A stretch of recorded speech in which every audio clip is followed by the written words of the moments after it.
오늘은 10월 10일입니다. 금요일입니다.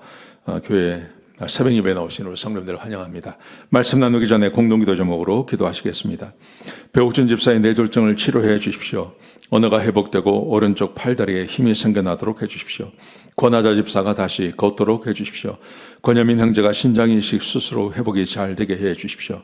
김에브라임 형제가 신장이식 수술 회복이 잘 되게 해 주십시오. 김씨 집사가 걷도록 해 주십시오. 데비박 형제의 건강을 회복시켜 주십시오. 노승호 집사의 건강을 회복시켜 주십시오. 함상아 집사의 췌장암을 치료해 주십시오. 신영성 집사의 대장암을 치료해 주십시오. 가을 말씀 사경의 은혜를 주십시오. 추수감사절 가족 초청 예배에 모든 가족이 참석하게 해 주십시오. 예수님의 이름으로 기도합니다. 아멘.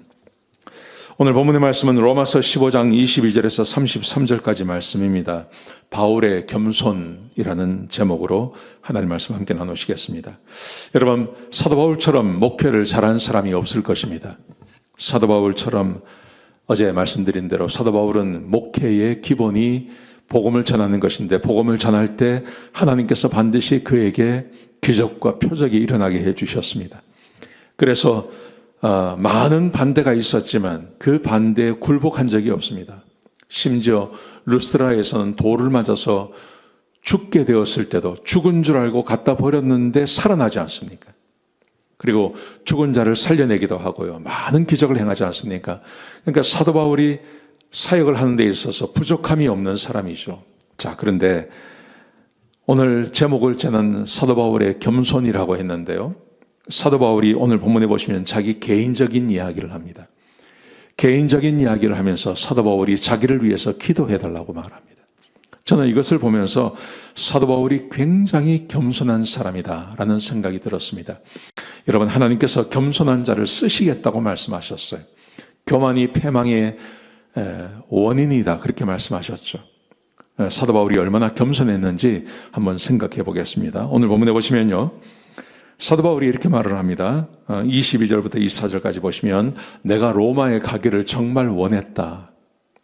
사도 바울이 자기 개인적인 이야기를 하는 거예요. 내가 로마에 여러 번 가려고 했는데 그게 막혔습니다. 그래서 내가 지금 못 갑니다. 그래서 사도 바울이 자기의 꿈을 이야기해요. 내가 서바나, 그러니까 스페인이죠. 그때 이 유럽의 끝을 말하는 겁니다. 내가 거기까지 가서 복음을 전하기를 원하는데 근데 내가 지금 못 가고 있다.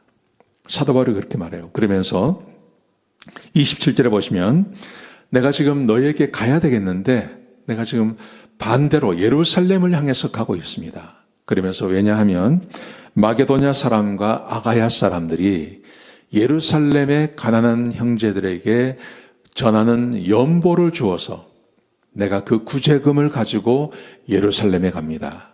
그러면서 사도 바울이 이렇게 말을 해요. 나를 위해서 기도해 주십시오. 자기를 위해서 예루살렘으로 돌아가는데 자기를 위해서 기도해 달라는 거예요. 왜냐하면 세 가지 이유를 듭니다. 첫 번째, 유대에 순종하지 않는 자들에게서 구원해 주고, 유대인들이 사도 바울을 굉장히 싫어하지 않습니까? 사도 바울을 죽이려고 하지 않습니까? 온갖 거짓말을 퍼뜨려서 사도 바울을 죽이려고 합니다. 사도 바울이 이것을 알고 있습니다. 그래서 사도 바울이 나를 위해서 기도해 주십시오.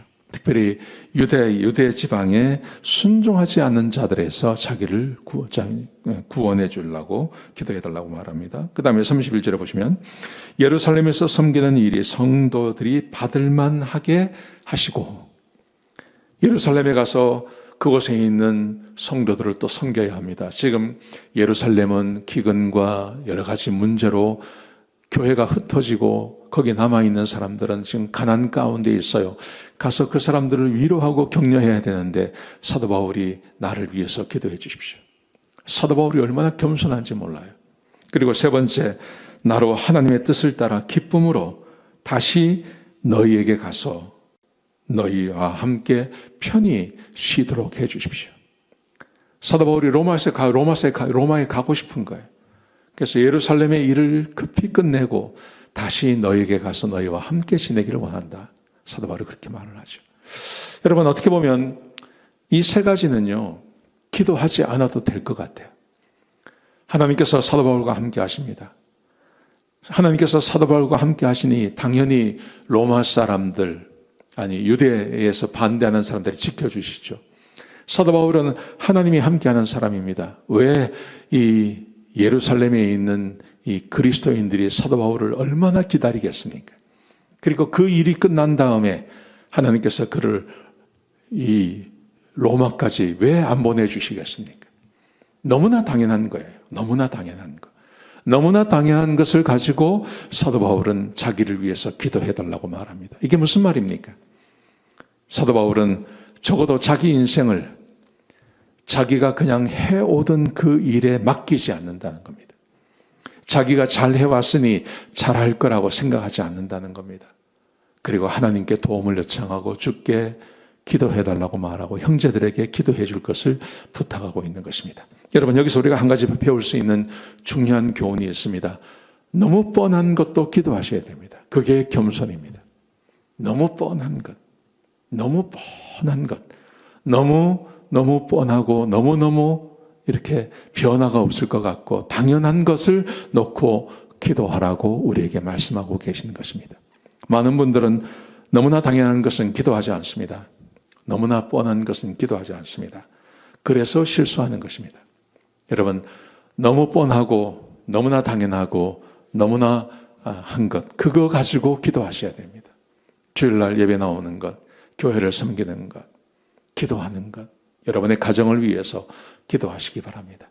아주 사소한 것을 놓고 하나님 앞에 기도하시기 바랍니다. 그게 겸손입니다. 그게 하나님께 의탁하는 것입니다. 그러면 하나님께서 우리의 삶을 순조롭게 편하게 그렇게 인도해 주실 것입니다. 오늘 하루 그렇게 살아가시길 주의 이름으로 축복합니다. 기도하시겠습니다. 아버지 하나님, 귀한 말씀 주셔서 감사합니다. 하나님, 너무 당연하고 너무나 익숙한 것을 놓고 기도하게 하시고 하나님께 의탁하는 주의 백성들이 되게 하여 주옵소서. 오늘 하루가 그런 하루가 될 수 있도록 인도해 주시옵소서. 감사합니다. 예수님의 귀하신 이름으로 간절히 기도드렸습니다. 아멘.